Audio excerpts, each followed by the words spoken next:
참 아름다운 교회에 이렇게 방문하여서 말씀을 전할 수 있도록 또 허락해 주신 우리 예봉교회 최기정 목사님 그리고 담임 목사님 성도님들께 진심으로 감사드립니다. 특별히 이번 8월부터 우리 아들 선우가 또 이행권 간사로서 또 이렇게 생길 수 있게 되었다 그래서 얼마나 기쁜지 모르겠습니다. 목회자의 아들로서 서 나간다는 것이 참 많은 힘들고 어려운 과정들이 있었지만 자기는 2세들에 대한 그런 안타까운 마음들 또 주님의 사랑으로 그들이 하나님의 나라의 백성으로서 분명한 확신과 하나님의 은혜 가운데서 살아갈 수 있도록 돕는 일을 하고 싶다라고 그렇게 어렸을 때부터 비전을 가지고 왔기 때문에 그 시작을 예봉교회에서 할 수 있어서 얼마나 감사한지 모르겠습니다. 저도 하나님의 사람, 하나님의 은혜 가운데 간다는 것이 무엇인가 오랜 모태신앙 생활을 하였고 또 인격적으로 예수님을 만나기 전까지는 머리로는 알았지만 실질적으로 그것이 무엇인지 잘 모르는 채 그런 삶을 살았던 것 같아요. 그런데 예수를 인격적으로 만나고 삶이 변화되어지면서 숱한 어려움도 겪었지만 그 안에서 누리는 그 기쁨과 감사는 이루 말할 수가 없는 거예요. 그래서 오늘 제가 경험했던 또 정말 하나님께서 주시는 그 마음으로 또 이 가운데서 고민하고 힘들어하시는 분들에게 하나님께서 주시는 말씀을 전하려고 합니다. 아마 오늘 이 자리에 낙심을 경험해보지 않은 분들은 없을 것입니다. 특히 신앙생활 열심히 하는 분들에게 낙심은 더 크게 다가오지요. 매일 말씀대로 순종하고 나름대로는 기도함으로 살아간다 하는데도 먹고 사는 형편이 또 나아지지 않기도 하고요. 오히려 자신의 가족 구성원 가운데 이런저런 질병으로 아니면 사고로 인해서 고통을 당할 때도 있죠. 그러면 하나님이 정말 살아계신가 이런 생각이 들면서 하나님에 대한 깊은 의심이 들기도 합니다. 우리가 잘 아는 닉 부이치치, 이 몸통만 가지고 있는 분인데 그분의 영향력은 대단하잖아요. 팔다리 없이 태어났고 어린 시절 내내 깊은 낙심과 절망을 경험했습니다. 한때 그는 스스로 생을 마감하려고 지도했을 정도로 굉장히 절망했지요. 그런데 예수님을 인격적으로 만나고 난 다음에 그의 삶은 180도로 달라지더라는 거죠. 오늘 본문 16절에 보면요, 그러므로 우리가 낙심하지 아니하노니 우리의 겉사람은 낡아지나 우리의 속사람은 날로 새로워지도다 라고 말씀합니다. 자, 사도 바울은 뭐라고 말합니까? 우리가 낙심하지 아니한다라고 말합니다. 그 이유는 예수 믿는 사람들도 겉사람은 세상 사람들과 같이 노쇠하고 또 세상 사람들이 당하는 고난, 환난, 어려움도 경험하지만 세상 사람들과 다른 것은 속 사람이 날마다 새로워지기 때문이라고 그렇게 말하죠. 자, 하나님이 천지를 창조하신 후에 하신 말씀이 보시기에 참으로 좋았더라 라는 고백 아닙니까? 하나님 인간을 창조하신 후에 인간에게 복을 주시며 생육하고 번성하고 땅에 충만하라, 땅을 정복하라, 바다의 물고기, 하늘의 새, 땅에 움직이는 모든 생물을 다스리라고 말씀하시지 않았습니까? 자, 죄가 들어오기 전에 인간은요 하나님의 형상을 받은 새 사람, 이 땅을 정복하고 다스리는 하나님의 대리자로서의 삶을 살았습니다. 하나님이 참으로 감탄하는 인생이었습니다. 하지만 죄가 들어오고 나니까 하나님과의 관계가 깨어지면서 인간과의 관계, 또 자연과의 관계까지 깨어지죠. 그때부터 사는 것이 고통의 연속이고 또 걱정, 근심, 염려가 끊이지 않고 자신의 한계를 느끼니까 낙심하고 결국 죽음에까지 이르더라는 거죠. 그런데 사도 바울은 그리스도인이라고 한다면 어떻다고요? 날이 가면 갈수록 속 사람이 날마다 새로워진다라고 말씀합니다. 여러분, 예수 믿음으로 구원받은 사람은요 새로운 피조물로서 하나님의 창조 섭리 아래에서 날마다 새로워지는 분들입니다. 믿으십니까? 고린도후서 5장 17절 우리가 그렇게 잘 알고 외우는 말씀 아닙니까? 그런즉 누구든지 그리스도 안에 있으면 새로운 피조물이라. 이전 것은 지나갔으니 보라 새 것이 되었도다 라고 선포하죠. 여러분, 우리 힘으로는요 새 것이 될 수 없습니다. 새 옷을 입었다고 새 사람이 되지 않습니다. 새 집에 이사했다고 새 사람이 되지 않습니다. 새로운 피조물 새 사람은요 언제 가능해지냐면 예수 안에 있을 때 가능해집니다. 여러분, 예수 안에 있다는 것이 무엇을 의미할까요? 알긴 알겠는데 잘 그 개념이 무엇인지 잘 잡히지가 않지요. 안에 있다는 것은 어디에 속해 있다는 것을 의미합니다. 대한민국 국민이 외국에 나가서 일을 하거나 공부를 할 때도 그 사람은 대한민국 국민이죠. 예수 안에 있는 사람은요 하나님 나라의 시민이고 하나님의 백성이고 하나님의 소유가 된 사람들이라는 것입니다. 예수 안에 있는 사람은요 오직 예수 그리스도가 나의 주님이시고 왕이 되어주셔서 예수가 나를 통치하시고 다스리시고 그분의 인도하심에 순종하며 살아가는 사람입니다. 그럴 때 어떻게 해요? 예수님이 나를 새롭게 창조하시고 새로운 변화가 내 삶 속에서 어떻게 해요? 날마다 이루어지게 된다는 것입니다. 근데 실상 사람들은요 잘 변하느냐? 잘 변하지 않지요.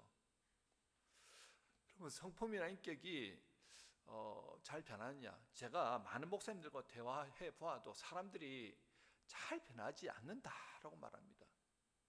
오래 신앙생활을 하고 나름 이런저런 훈련을 받고 봉사도 열심히 함에도 불구하고 예수 믿기 전이나 예수 믿은 후나 별로 변화되지 않았다라고 한다면 과연 이것은 무엇일까? 분명히 새로운 피조물로서 살아가야 하는데 참 그것이 궁금하지요. 분명히 예수를 믿으면 새로운 피조물로서 변화된다고 하는데 제가 이제 곰곰이 생각하면서 발견한 이유가 있습니다. 첫 번째, 우리가 예수를 믿었다고 생각하지만 실제로 믿지 않는 경우입니다. 분명히 매주 교회를 다니고 물론 성경 말씀을 이해합니다. 그리고 나름대로는 봉사도 하죠. 하지만 인격적으로 예수를 만나지 않은 경우에는요 삶에서 변화가 일어나지 않습니다. 두 번째는 예수를 믿긴 믿었는데 항상 악한 영의 유혹에 넘어가더라는 거죠. 옛 육신의 모습으로 살아갑니다. 변화가 미비하죠. 그렇다면 사탄이 왜 우리를 그렇게 유혹할까요? 여러분들이 사탄의 유혹을 이렇게 자주 받고 있다 그러면 우리가 어떻게 생각하면 좋겠습니까? 나는 하나님의 택한 백성인데 이렇게 사탄의 유혹을 받고 이렇게 자꾸 넘어지고 이게 한편으로 생각하면 내가 참 연약하다는 생각이 들 수도 있지만요. 여러분들이 그만큼 정말 하나님의 사람으로서 변화되어지잖아요. 그러면 놀라운 일들이 하나님을 통해서 여러분 안에서 일어나기 때문에 사탄이 그걸 미리 아니까 계속해서 어떻게 해요?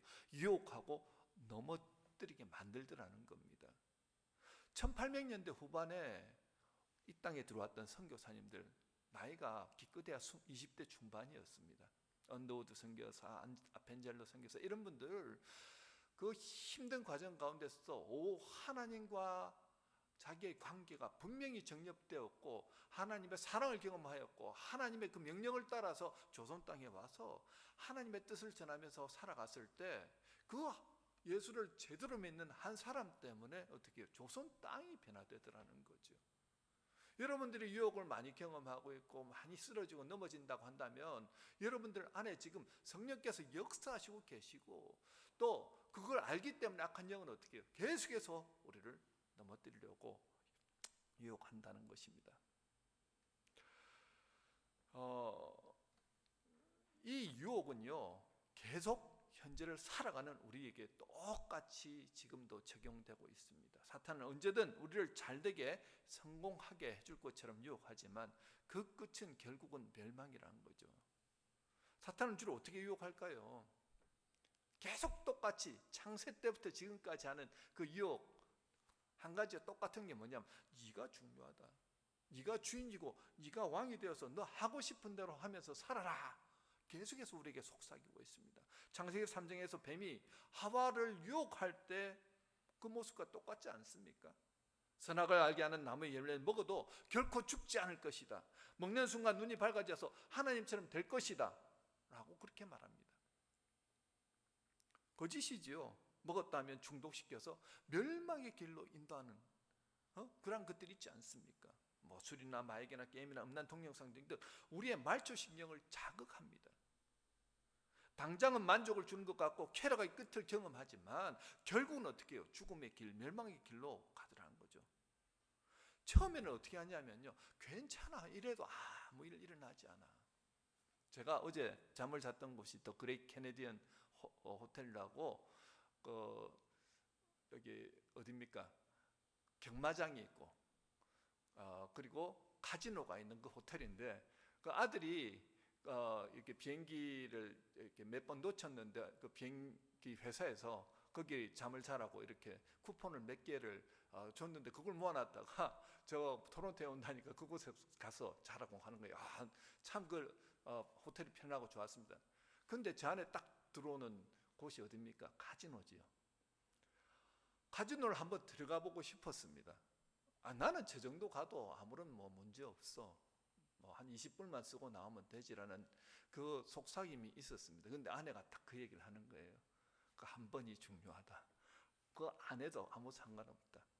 그런데 아는 분이 그 얘기를 하는 거예요. 정말 그 연세가 드셨음에도 불구하고 그 한 번을 그 카지노에 가서 하다가 한 몇천 불을 이렇게 당첨이 된 거예요. 그 재미를 보고는 계속해서 가서 그 게임을 했다는 것입니다. 그러니까 지금 몇십만 불의 빚을 지면서 연세가 지금 70 넘었음에도 불구하고 끊지 못하고 돈이 생기면 그곳에 가더라는 거죠. 사탄은 이런 방식입니다. 괜찮아, 그 정도 해도 괜찮아, 아무 일 일어나지 않아. 여러분, 우리가 하나님의 백성이 아니라면 사탄의 유혹대로 세상과 보태면서 그냥 살아도 괜찮습니다. 그런데 하나님의 백성이기 때문에 우리는 하나님의 법 안에서, 하나님의 다스림 안에서 살아가야 된다는 거죠. 하나님의 뜻대로 살지 않으면 세상 사람들이 사는 방식대로 살아가면 편안하고 즐겁고 유익할 것 같지만 결국은 죽음의 길로 인도하더라는 것입니다. 사탄은 인간에게 자유의 복을 줄 것처럼 유혹하지만 결국은 하나님 나라를 거부하고 하나님의 통치와 다스림을 거부하게 만들어서 영원한 멸망의 길로 인도하더라는 거죠. 우리가 항상 중요해야 할 것, 중요하게 생각해야 할 것이 뭐냐면요, 나는 누구인가 하는 것을 정확하게 알고 가셔야 된다는 것입니다. 나의 정체성을 알지 못하면 우리 또한 네가 중요해, 네가 왕이 돼, 하나님이 그렇게 중요해 하면서 계속해서 나 위주로 살도록 그렇게 유혹한다는 거죠. 자, 그렇다면 예수 믿음으로 구원받은 나는 누구일까 하는 것에 대한 분명한 정체성을 알아야 될 것입니다. 베드로전서 2장 9절 뭐라고 말씀하시죠? 여러분 잘 아시는 구절이죠. 그러나 너희는 택하신 족속이요 왕같은 제사장들이요 거룩한 나라요 그의 소유가 된 백성이니 이는 너희를 어두운 데서 불러내어 그의 기이한 빛에 들어가게 하신 이의 아름다운 덕을 선포하게 하려 하심이라. 저와 여러분요, 택하신 족속이라는 거예요. 우리가 하나님을 택한 게 아니고 하나님이 오셔서 우리를 택해 주셨다. 꼭 기억하십시오. 그리고 거룩한 나라라는 것입니다. 여러분, 하나님은 거룩하시죠. 거룩한 분이시기 때문에 우리도 거룩하게 살아라고 주님 우리를 불러주셨다는 거예요. 그리고 하나님의 소유가 된 백성이다. 한마디로 하나님이 다스리는 백성이라는 거예요. 하나님이 다스려 주셔야지 우리가 가장 안전하고 행복한 삶을 살 수 있도록 부름받은 자들이다. 이런 사람들이 해야 할 일이 뭐라고요? 복음을 세상 가운데 전하는 것. 그것이 우리를 부르신 목적이라는 거예요. 여러분, 우리는 이 땅에서 하나님 아버지의 대리자로서 하나님의 뜻을 알고 그 뜻을 이 땅에서 이루어드리는 일을 위해 부르심 받은 자들이라는 것입니다. 이 분명한 정체성을 가지고 살아야 그 어떤 사탄의 유혹에도 우리가 알고 이길 수 있다는 거죠. 시작은 나는 하나님의 사람이라는 분명한 확신을 가지고 시작해야 합니다. 그렇다면 어떻게 하면 하나님이 다스리는 삶을 살아갈 수 있을까요? 자, 성경은 분명히 말씀하지요. 우리가 이 구절도 너무 잘 아는 구절 아닙니까? 요한계시록 3장 20절에 뭐라고 말합니까? 볼지어다 내가 문 밖에 서서 두드리노니 누구든지 내 음성을 듣고 문을 열면 내가 그에게로 들어가 그와 더불어 먹고 그는 나와 더불어 먹으리라. 보통 이 구절은 우리가 예수를 믿지 않는 사람들에게 전도할 때 많이 사용하는 그런 구절 아닙니까? 그런데 실제로는 예수님을 주인으로 왕으로 모시지 않는 사람들, 머리로는 예수님을 잘 알지만 여전히 내가 내 삶의 주인이 된 채로 살아가는 사람들에게 하시는 말씀이라는 거지요. 여러분, 날마다 내 속 사람이 변화되기 위해서는요, 예수님께 내 마음의 문을 날마다 매 순간 열어드려야 한다는 것입니다. 그럴 때 비로소 하나님의 나라가 내 안에 임한다는 거예요. 성령이 오셔서 나를 다스릴 수 있게 된다는 거죠. 그래야 내 속 사람이 변화되기 시작한다는 것입니다. 이것이 예수 믿는 사람들에게서 가장 기본이고 가장 중요하다는 거예요. 히브리서 11장 6절에 뭐라고 말합니까? 믿음이 없이는 하나님을 기쁘시게 하지 못하나니 하나님께 나가는 자는 반드시 그가 살아계신 것과 그가 또한 그가 자기를 찾는 자들에게 상 주시는 이심을 믿어야 할지니라. 여러분, 믿음은 하나님이 살아계셔서 나를 다스리신다, 하나님을 찾는 자들에게 상 주신다는 것을 믿는 것입니다. 사실 하나님도 예수님도 성령님도 여러분 눈에 보이십니까? 눈으로 하나님 본 사람 여기 있습니까? 아무도 없습니다. 그런데 우리는 하나님이 살아계신다는 거, 하나님 지금도 임재하시고 계신다는 거, 우리 안에서 역사하시고 계신다는 것을 믿습니다 하면서 오늘 이 자리에 31도 32도 되는 이 뜨거운 날씨에 모여서 예배를 드리고 있습니다.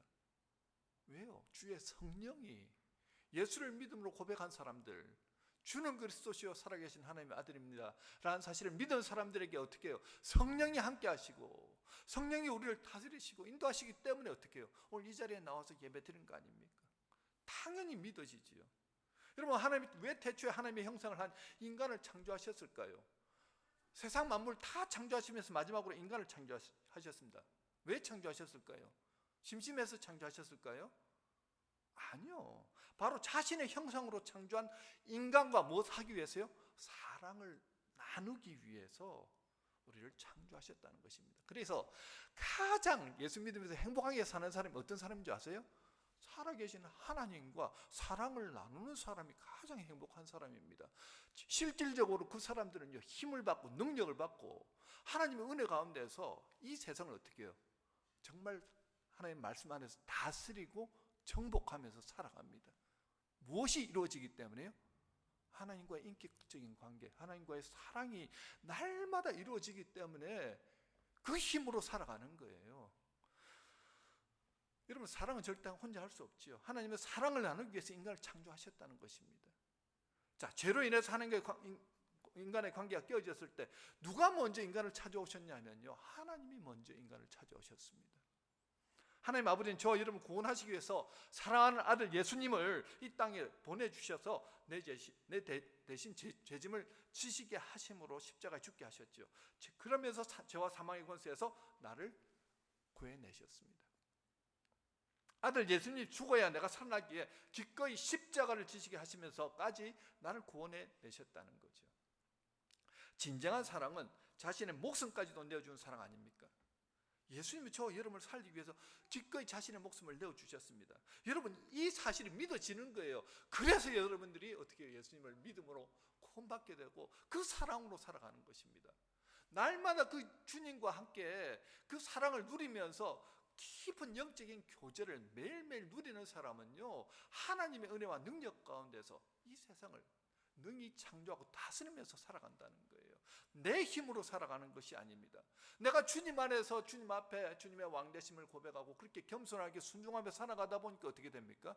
내 속 사람이 하나 둘 변화되는 거예요. 처음엔 자기 위주, 자기 중심, 내가 최고야라고 살던 사람이 점점 변화되면서 예수 닮은 인격과 성품으로 변화되어지더라는 거죠.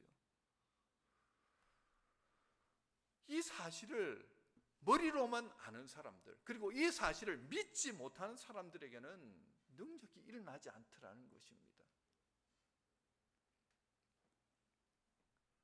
여러분, 구체적으로 그러면 어떻게 하면 내 속 사람이 날마다 새 사람으로 변화되느냐, 구체적으로 어떻게 하면 그 주님과의 사랑에 내가 깊이 빠질 수 있느냐, 이게 또 중요한 관건 아니겠습니까? 우리에게 주어진 삶의 시간은요, 우리가 뭐 젊은 분들은 아직 나는 뭐 30대다 그러면은 한 70년은 나는 시간이 남아 있겠지라고 생각하면 큰 오산입니다. 우리의 남은 시간은 어느 누구도 측정할 수 없습니다. 오늘 우리에게 남아있는 시간은 오늘 하루입니다. 그 마음으로 그 하루만 주님께 나의 주권을 다 내어드리는 거예요.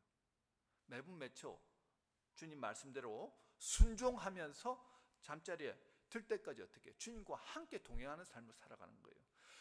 자, 아침에 일어나면 새로운 내가 다시 이제 부활하듯이 새 생명을 얻어서 살아가는데 그 첫 시간을 주님과 함께하고, 그리고 그렇게 살아가면서 주님의 도우심을 받고, 그리고 잠자리에 들 때는 어떻게 해요? 감사로 그렇게 마무리를 하는 겁니다. 그렇게 365일 내 주권을 주님께 내어드리면요, 오늘 내 안에서 날마다 어떻게 해요? 주님이 내 속사람을 변화시켜 나가신다는 거예요. 자, 그런데 여기서 우리가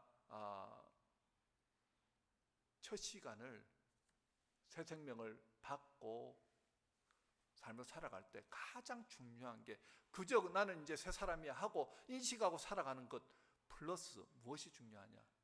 자, 예수님이 하나님이 세상을 창조하실 때 무엇으로 창조하셨습니까?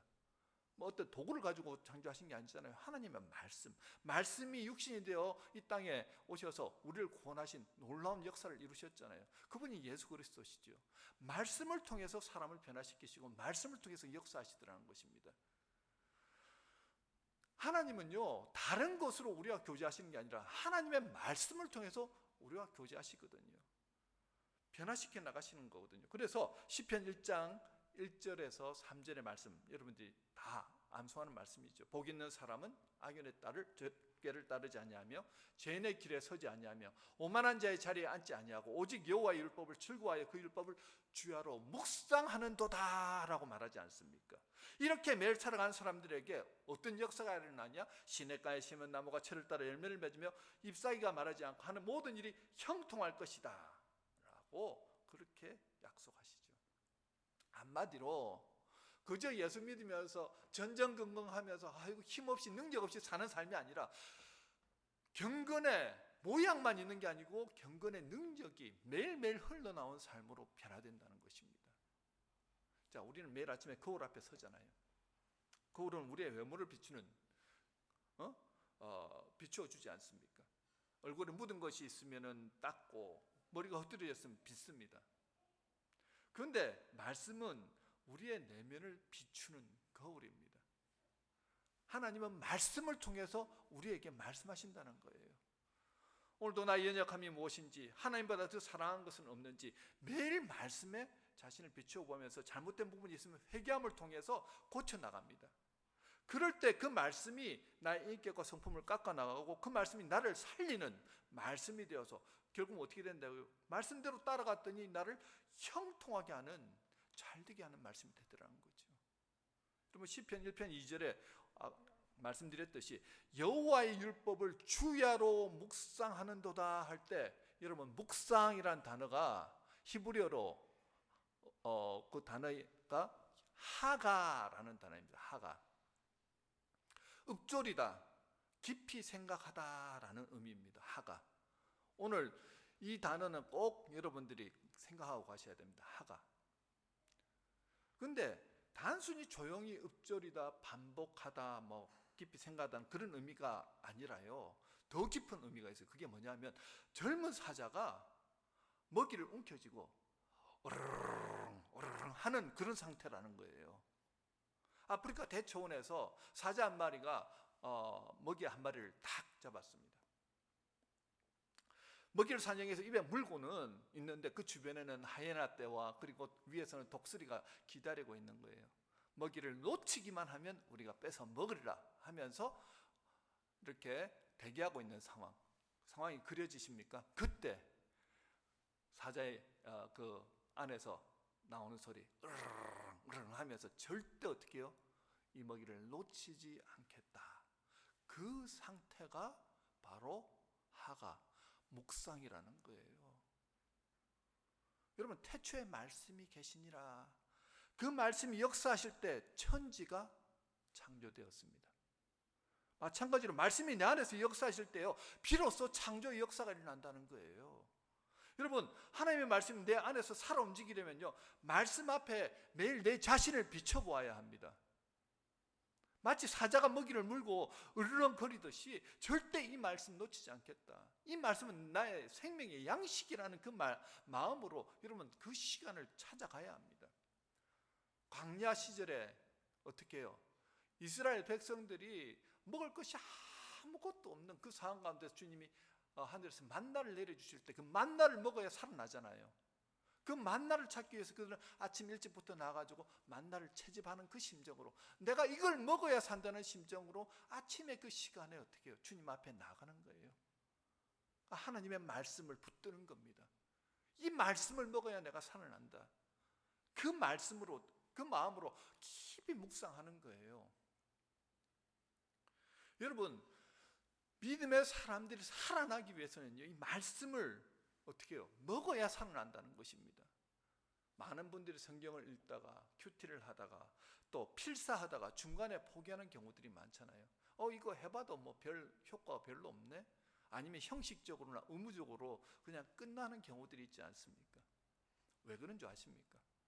여러분, 정말 말씀이 역사하시고 정말 말씀의 그 귀한 은혜를 경험하면요, 여러분들이 천국을 누리기 때문에 악한 영은 어떻게 해요? 계속해서 세상의 것들을 통해서 우리로 하여금 분주하게 만들고 계속 말씀을 읽지 못하도록, 첫 시간 말씀 한 30분에서 1시간 사이에 그 말씀 묵상을 하고 기도하고 하는 그 시간을 가지지 못하도록 자꾸 피곤하게 만들고, 여러분 이 일주일 주일 한 번 예배 드리는 것으로 내 할 바를 다 했다 생각하시면요, 우리는 경건의 모양은 있지만 경건의 능력을 세상 가운데 드러내지 못하고 살아갈 수도 있다는 것입니다. 하나님의 사람은요, 그냥 살라고 보내진 사람이 아니에요. 하나님이 다스리는 사람은요, 그 사람 한 사람 때문에 가족이 변화됩니다. 그 한 사람 때문에 주위가 변화돼요. 그 한 사람만 변화되면요, 이 나라가 변화되기 때문에 절대로 가만히 놔두지 않습니다. 그런데 하나님은 무엇으로 우리에게 역사하시고 우리를 인도하신다고요? 하나님의 말씀이죠. 말씀을 가까이 하지 않으면서 나는 하나님을 사랑합니다, 거짓말입니다. 말씀을 붙들어야 해요. 그것도 사자가 먹이를 물고 나는 절대 놓치지 않겠다, 나는 이것 먹어야 산다는 그 심정으로 으르렁거리면서 그 말씀을 꼭 오늘 주셔야 살아납니다 하는 마음으로 여러분 아침에 일어나서 말씀을 대보십시오. 그 마음을 누가 아신다고요? 성령님이 아시죠. 말씀이 임합니다. 종일토록 여러분들이 살아가는 데 있어서 그 능력을 받고 힘을 받고 살아갈 때, 하나님 내 안에 잘못된 것이 있습니까? 하나님 나는 연약함이 있습니까? 하나님 이 말씀을 통해서 내게 좀 가르쳐 주십시오라고 기도하면서 그렇게 하루를 시작하고 또 그 주신 그 말씀대로 내가 철저하게 믿고 순종하며 나가잖아요. 그러면 그것이 나를 이끄는 가장 좋은 길로, 가장 형통한 길로 인도하는 능력이 되더라는 것입니다. 많은 사람들이 그걸 무시해요. 목사님 다른 사람들 다 그냥 이렇게 하면서 살지 않습니까? 여러분 그렇게 하면서 사니까는 하나님의 은혜와 능력을 경험하지 못하더라는 거죠. 경건의 모양은 있습니다. 크리스찬은 이름으로는 살아갑니다. 그런데 힘없는 크리스찬, 세상 사람들이 조롱하는 크리스찬으로서 살아가더라는 거죠. 이제는 그것을 거부해야 된다는 거예요. 날마다 성령이 내 안에서 역사하심을 통해서 진정한 변화를 경험하고 세상을 변화시키는 능력의 종으로서 우리가 살아가야 된다는 것이죠. 그럴 때 10절, 17절 말씀에 이렇게 말합니다. 우리가 받는 환난은 능히 극복할 수 있는 경한 것이 되더라는 거죠. 왜요? 하나님과의 사랑의 관계를 매일매일 경험하다 보니까 비록 환난이 있고 어려움이 있지만 그 가운데서 하나님이 나를 보내신 목적이 있고 인도하시는 것을 느끼기 때문에 어떻게 해요? 이것 또한 이길 수 있는 힘을 다해 주시더라는 거죠. 그리고 주님의 인도하심을 따라가다 보니 주님과 함께하는 그 모든 삶의 여정이 천국을 경험하는 삶, 기쁨과 감사가 그 가운데서도 이루어지더라는 것입니다. 이 믿음으로 이렇게 살아가다 보니까 18절에서 눈에 보이는 이 세상에 연연하지 않고 날마다 영원한 천국을 소망하며 살아가게 되더라는 거죠. 여러분, 내가 주님과 진정으로 깊은 사랑의 관계를 맺어가잖아요. 그 사람은 입술에서 찬양이 넘칩니다. 기쁨이 흘러넘치고요. 그리고 주님 때문에 행복합니다 라는 고백을 하게 되지요.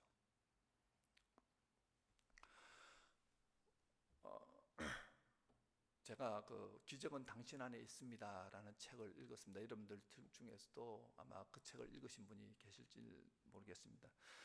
이 주인공이 미국 이민을 가서 어릴 때부터 미국인들에게 이제 차별받고 그래서 내가 이것을 이 사람들보다 더 뛰어날 수 있는 그 길, 뭔가를 하나를 찾았는데 인정받는 체조 선수가 되어야 되겠다.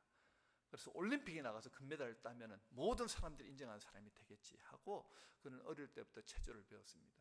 정말 청소년 그렇게 대표로 나가서 전미 대회에서 뭐 3등까지 하고, 그래서 이제 국가대표로 들어가기 위해서 그렇게 열심히 훈련을 하였는데, 자기는 미국 팀 선수로 안 나가고 나는 이렇게 해서 한국 팀 선수로 나가겠다 해서 철저하게 그렇게 열심히 훈련을 받았습니다.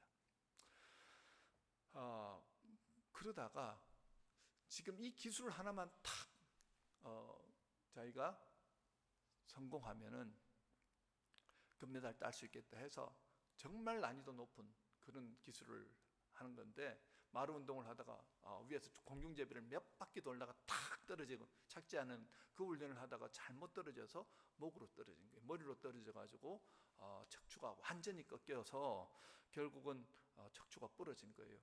아무것도 꼼짝달싹 할 수 없는 그런 한순간에 갑자기 장애인이 된 것입니다. 8개월 동안 병원에서 치료를 받았지만 그 혼자의 힘으로는 아무것도 할 수 없었어요. 누군가의 도움으로는 이제 살 수 없는 가장 절대 절망의 처지에 놓인 것입니다. 자신을 위해서 미국에서 그렇게 고생하셨던 그 부모님 생각도 나고, 내가 이때까지 달려왔는데 이제 내가 무엇을 할 수 있는가, 아무것도 지금 앞이 보이지 않는 막막한 상황 가운데 있던 그래도 정신을 차려서 내 힘으로라도 그래도 휠체어를 끌고 화장실도 가고 그렇게 해야 되겠다 해서 열심히 재활 훈련을 받아서 나름대로는 이제 몸도 조금 움직일 수 있고 휠체어를 탈 수 있는 그 지경까지 되었습니다. 인간적인 의지로 그까지 간 거예요. 그리고 혼자 SAT를 준비해서 뉴욕 주립대에 들어가게 됩니다. 기숙사에 있으면서 혼자 생활한 것이 무척 힘들었지만 이제는 내가 체조 선수가 아니라 의사가 되어서 나처럼 고통받는 사람들을 도와줘야 되겠다, 그 마음으로 열심히 공부했습니다. 근데 어느 날 대학가를 휠체어를 타고 지나가는데 내비게이터 소속 그 선교회 소속의 한 대학생이 자신에게 말을 거는 거예요. 자신이 만난 예수님에 대해서 말하고 싶다 하면서 그의 말을 듣는데 갑자기, 그도 모태신앙이었고 교회를 다녔지만 인격적으로 예수님을 만난 적이 없었는데 말씀이 그에게 임하고 성령께서 역사하심을 통해서 예수님의 사랑이 다가오는 거예요. 그래서 그 친구와 만나서 교제를 하고 그 내비게이터 선교에 들어가가지고 계속해서 말씀 훈련을 받고 매일매일 말씀으로 하루를 시작하고 매일매일 기도하면서 주님의 도우심을 구하고, 그러면서 그 처음 장애인으로서 의사생활을 할 수가 없는 거예요. 자기 힘으로는 아무것도 할 수 없기 때문에. 그럼에도 불구하고 하나님의 도우심으로 열심히 공부했더니 하버드대 의대에 석사 과정을 하고 존스 홉킨스 의대 박사 과정을 하게 되고, 결국은 그가 자기처럼 중증 장애 있는 사람들을 고치는 그 의사가 된 거예요. 어떻게 그렇게 할 수 있었을까? 한 가지 이유더라는 거죠. 예수님이 그와 함께 하신다. 예수님이 나를 통해서 하실 일이 있다. 내가 이런 사고를 통해서 아무것도 할 수 없는 연약한 존재였지만 하나님이 나를 통해서 나 때문에 복음 전함을 통해서 믿지 않는 고난 가운데 있는 그 사람들에게 하나님이 다스리시고 하나님 나라가 그들에게 임하고 하나님의 뜻을 잘 전함을 통하여서 그들 또한 천국을 누리게 하는 것이 자신의 삶의 목적이라는 것을 그가 깨달은 거예요. 공부하는 과정이요, 여러분 의사 여기 선생님들 계신지 모르겠지만 굉장히 힘들지 않습니까? 정상적인 몸을 가지고도 힘든 그 과정을 포기하지 않고 끝까지 최선을 다하면서 공부하면서 이겨내더라는 거죠. 그리고 가는 모든 사람들에게 예수 그리스도를 전하더라는 것입니다. 희망도 꿈도 없는 그 사람들에게 예수님을 믿으면 너도 할 수 있어. 너도 살아날 수 있어. 정상적인 의사가 가면 아무런 반응도 보이지 않던 환자들이 이 중증 정말 질환을 가지고 있는 이 이승복 박사입니다. 이승복 박사가 휠체어를 끌고 와서 자기의 인생 스토리를 말해주면서 너도 할 수 있다. 예수를 믿어라 라고 권면하자 그 또한 어떻게 해요? 예수를 믿기를 원하고 변화됨을 통해서 치료되어지고 그렇게 살아날 소망을 가지더라는 거죠. 여러분, 중증 장애인들에게만 역사하시는 하나님이 아니라는 거예요.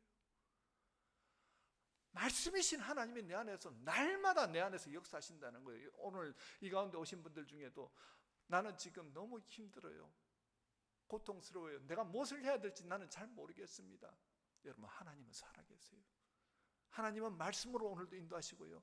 우리가 기도함을 통해서 주님과 깊은 사랑의 관계를 계속 유지해 나가잖아요. 주님을 찾잖아요. 주님을 부르잖아요. 주님과 함께 하기를 나는 바랍니다. 나는 그 소망을 가지고 살아가겠습니다 하는 분들에게는요, 주님이 세미한 음성으로 말씀하세요. 그 주님과의 그 시간을 소중하게 여기는 사람, 첫 시간을 나는 주님과 함께 하겠습니다, 만나를 줍는 심정으로 나가서 간절한 심정으로 사자가 으르렁거리듯이 난 이 말씀을 먹어야 살아갑니다 하고 주님 앞에 나가는 자들에게 하나님은 말씀하시고 역사하십니다. 하나님이 세상을 창조하셨잖아요. 뭐로 창조하셨다고요? 말씀으로 창조하셨어요. 그 말씀이 일하면 사람이 임하면 사람이 살아납니다. 그 말씀이 들리면 사람이 살아난다는 거예요. 보이지 않지만, 들리지 않는 것 같지만 주님은 오늘도 성령으로 우리 안에서 역사하십니다. 그리고 우리가 우리의 주권을 날마다 주님 앞에 내어드리잖아요. 주님, 나의 주인이십니다. 나의 왕이십니다. 내어드리면서 주님과 함께 이 세상 가운데서 우리가 살아가는 겁니다. 한 걸음 한 걸음 주와 함께 동행하면서 살아갈 때 여러분 안에 하나님의 나라가 임하는 거예요. 하나님이 다스리는 거예요. 여러분 때문에 예수 믿지 않는 사람, 고통받는 사람이 예수를 알게 되고 믿게 됨을 통하여서 어떻게 됩니까? 복음이, 하나님 나라가 확장되어지고 복음이 전파되어지고 하나님께서 우리를 통해서 놀라운 일을 행하신다는 거예요. 오늘 이 예배교회에 계신 모든 분들이 하나님이 부르셨다는 그 확신을 가지고 다시 주님 앞에 나가십시다.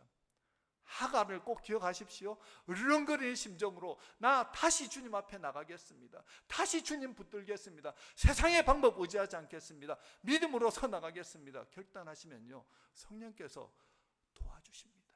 악한 영이 아무리 우리를 넘어뜨리려고 해도 악한 영도 안다는 거지. 어떤 사람을요? 하나님이 함께 하시는 사람, 예수님과 동행한 사람은요, 악한 영도 함부로 건드릴 수가 없습니다. 오늘도 주님 안에서 우리가 믿음으로 나아가십시다. 날마다 주님의 함께 하심을 통하여서 승리하는 저와 여러분 되시기를 주님의 이름으로 축원합니다. 아멘. 우리 함께 기도하도록 하겠습니다. 오늘 주신 말씀을 한번 생각해 보셨으면 좋겠습니다.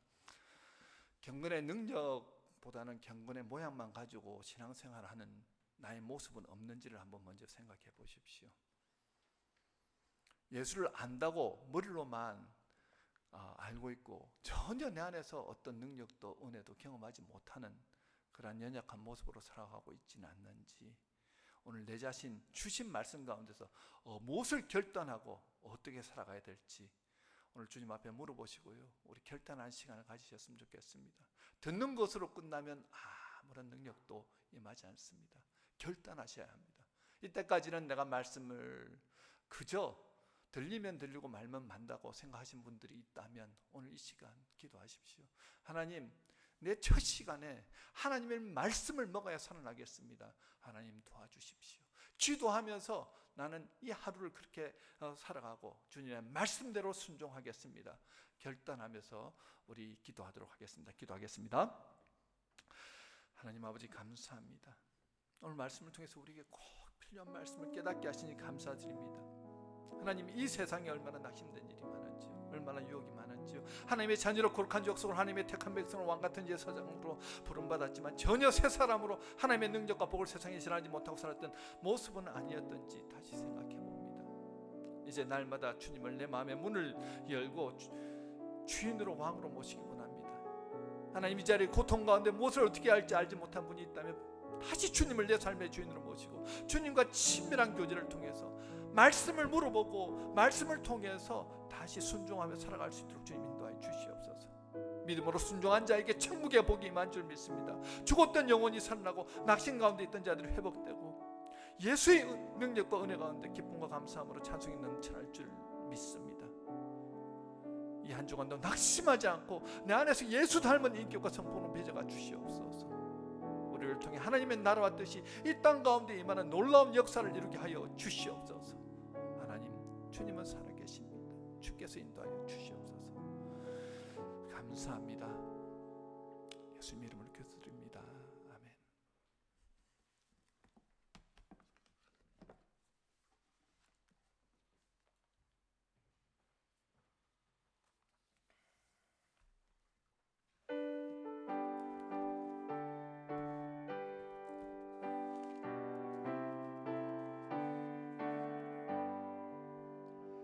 주 없이 살 수 없네 죄인의 구주여 그 귀한 보배 피로 날 구속하소서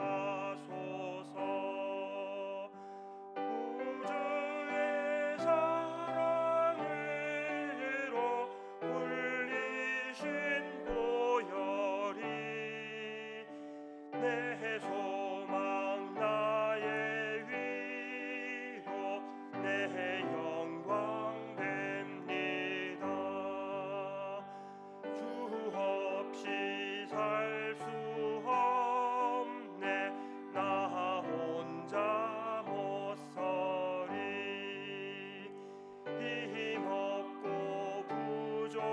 부족하며 지혜도 없도다. 구주는 나의 생명 또 나의 힘이라. 주님을 의지하여 지혜를 얻으라.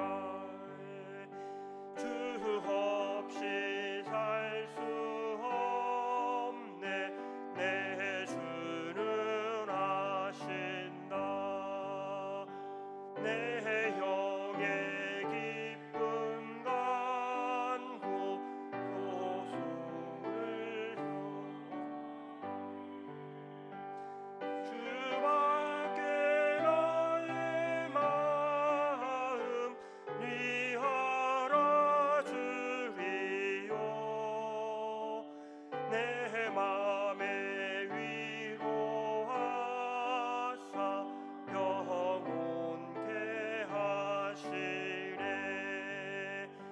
주 없이 살 수 없네 세월이 흐르고 이 깊은 고독 속에 내 생명 끝나도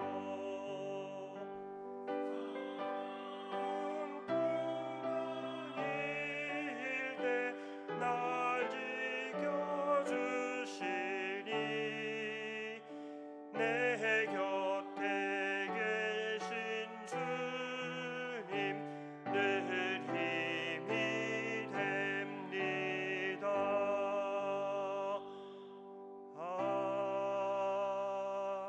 아멘. 원로 목사님 나오셔서 봉헌기도 올리겠습니다.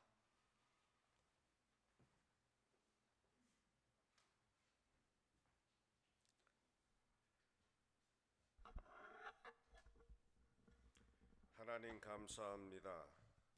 거룩한 주일을 허락하셔서 흩어졌던 저희들 한 곳에 불러주셔 오늘 귀한 목사님을 통해서 말씀으로 날마다 새로워지는 인생을 다시 한번 주 앞에 살겠다고 고백할 수 있도록 도와주시니 감사합니다.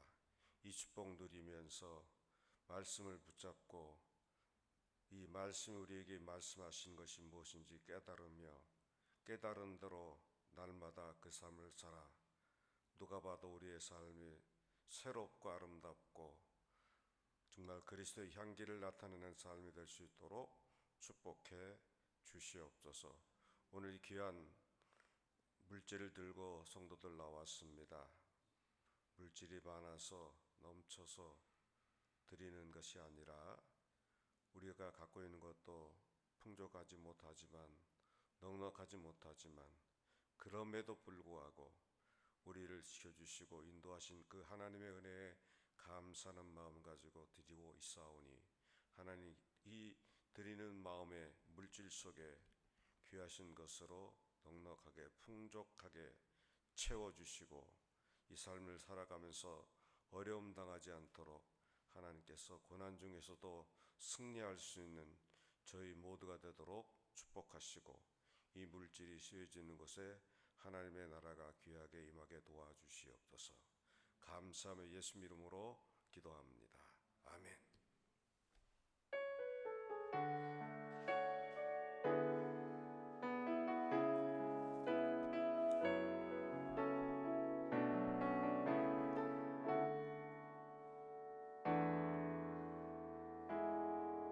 전능하신 나의 주 하나님은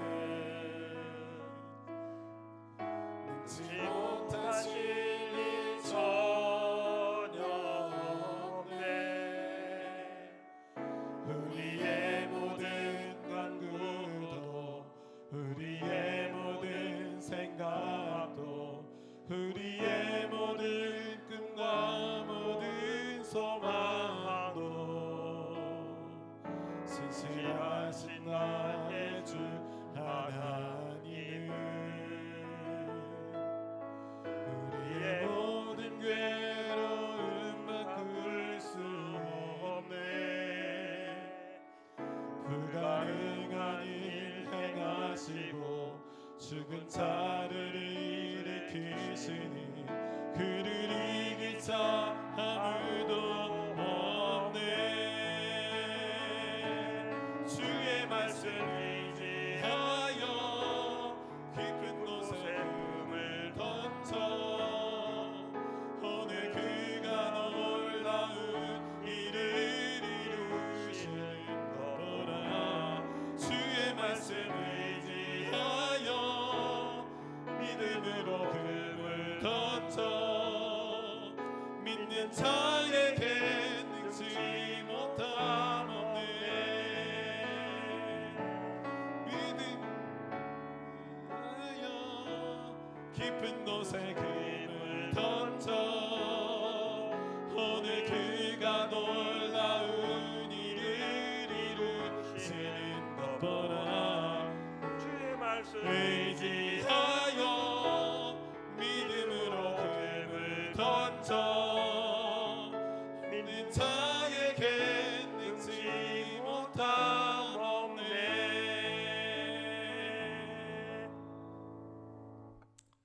네, 우리 정성호 목사님 말씀이 오늘 마음속에 굉장히 도전이 크게 되었습니다.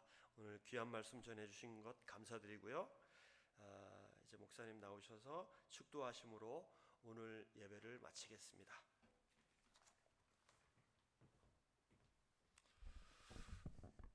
지금은 우리 구주 예수 그리스도의 은혜와 하나님 아버지의 무한하신 사랑하심과 성령님의 감동함과 교통하심이 나의 주권을 다 내려놓고 주님의 주인 되심 왕 되심을 인정하며 날마다 매일 첫 시간 주님 앞에 나아가 하나님의 말씀 없이는 살아갈 수 없다는 그 심정으로 주님 사랑하는 마음으로 교제 나누며 말씀을 듣고 그 말씀대로 순종하며 살아가겠다고 결단하며 결심하며 나가는 우리 모든 예봉교회 성도님들 머리 위에 지금으로부터 영원토록 함께 하시기를 간절히 축원하옵나이다.